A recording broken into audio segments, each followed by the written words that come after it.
राजस्थान के मुख्यमंत्री और कांग्रेस पार्टी के वरिष्ठ नेता अशोक गहलोत जी हमारे साथ है। सर, जो 5 राज्यों का रिजल्ट आया है उसको किस तरह से देखते हैं आप? सीडब्ल्यूसी की बैठक अटेंड करने आज आप यहाँ पे आए हैं। मीटिंग में डिस्कस करेंगे।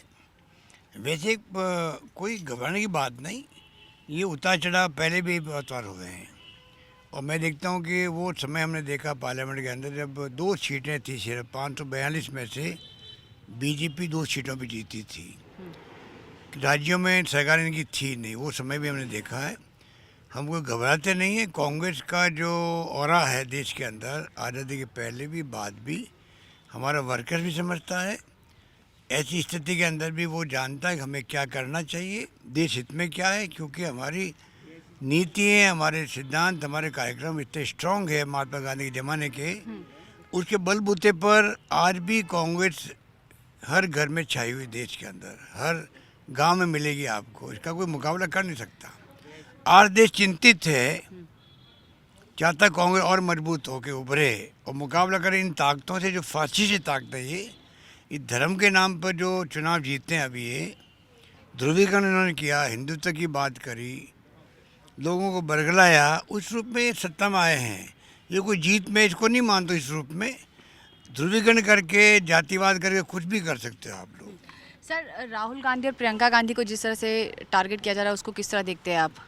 कोई दम नहीं है। प्रियंका गांधी ने तो बता दिया किस रूप में कैंपेन हो सकता है। जहाँ 30 साल से कांग्रेस कुछ नहीं है, वहाँ पे उन्होंने जो फिजा पैदा करी वहाँ पे पूरे यूपी के अंदर, और 403 सीटों पे उम्मीदवार खड़े किए। ये कोई कम उपलब्धि है क्या? जहाँ कांग्रेस 30 साल से कुछ नहीं कर पा रही है, एक नई शुरुआत करी, और आप देखेंगे कि आज की शुरुआत कल काम आएगी, हमारे कब काम आएगी।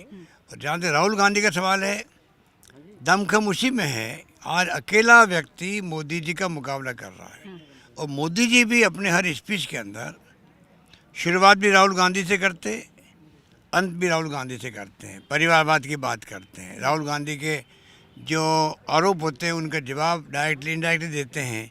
आप समझ सकते हैं कि इनकी हालत क्या बनी हुई है। चुनाव जीतना एक बात है और मान सम्मान प्राप्त करना दूसरी बात है। मेरा मानना है कि कांग्रेस ने देश को बनाया 70 साल में, सब धर्मों के, हिंदू, मुस्लिम, सिख, ईसाई, फारसी, जैन, सबको साथ लेके बनाया, सब जातियों लोगों को साथ लेके बनाया, तब जाके देश बना है। कोई धर्म के नाम पे राजनीति कांग्रेस ने नहीं करी है, कोई ध्रुवीकरण कांग्रेस ने कभी नहीं किया है। हम आज ये मेरा मानना है कि ये देश के लिए शुभ संकेत नहीं है, और देश के लिए उचित होगा सब धर्मों को, सब जातियों को साथ लेके चलें हम लोग, और देश को एक रखें, अखंड रखें, जिसके लिए इंदिरा गांधी जी ने, राजीव गांधी जी ने और सरदार बहन सिंह जी ने देश नाबूद कर दिया आतंकवाद को, पर खालिस्तान नहीं बनने दिया। तो हम कैसे भूल सकते हैं? तो हमें आज भी पूरा कॉन्फिडेंस है, कार्यकर्ताओं में भी और नेताओं के अंदर भी। तो सर, आगे की रणनीति क्या होगी? क्योंकि बहुत सारे आपके जो ओपोनेंट्स हैं वो तो कांग्रेस की लीडरशिप को टारगेट कर रहे हैं, दूसरी ओर जो आम आदमी पार्टी को कह रही है अब तो हम नेचुरल विकल्प बन के उभर के आ गए हैं, तो इसको कैसे देखते हैं? क्यों इतना टारगेटिंग? ये तमाम मीडिया के ऊपर से है। मीडिया जो नरेंद्र मोदी जी चाहते हैं, अमित शाह जी चाहते हैं, उस ढंग से मीडिया चल रहा देश का।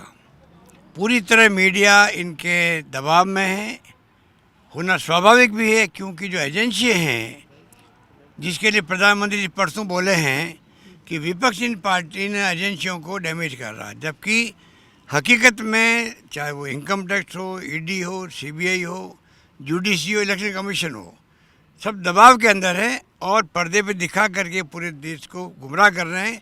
यूपी में चुनाव जीतने का एक बड़ा कारण ये भी था, इसलिए हम भूलें नहीं इन बातों को, हम जानते हैं। मेरा आखिरी सवाल, क्या बेरोजगारी, महंगाई, ये सब मुद्दे हैं? क्योंकि बहुत सारे लोग कह रहे हैं कि देखिए जो विपक्ष है वो जानबूझ के हमला बोल रहा था, किसान का मुद्दा जानबूझ के, किसान लॉ का जो मुद्दा था उसको आप लोगों ने जानबूझ के उठाया, लेकिन अब देखिए हार गए तो जवाब जा रहा है। ये इसको किस तरह देखिए? मुद्दे तो जो असली है, जो आप कह रही हो, मुद्दे वही हैं, असली मुद्दे वही हैं देश में। आज महंगाई बड़ा मुद्दा है, बेरोजगारी में हाहाकार मचा हुआ, युवाओं के अंदर आग लगी हुई है। वहाँ आग लगा दी ट्रेन के अंदर, बिहार के अंदर, कैसे बोल सकते हैं हम लोग?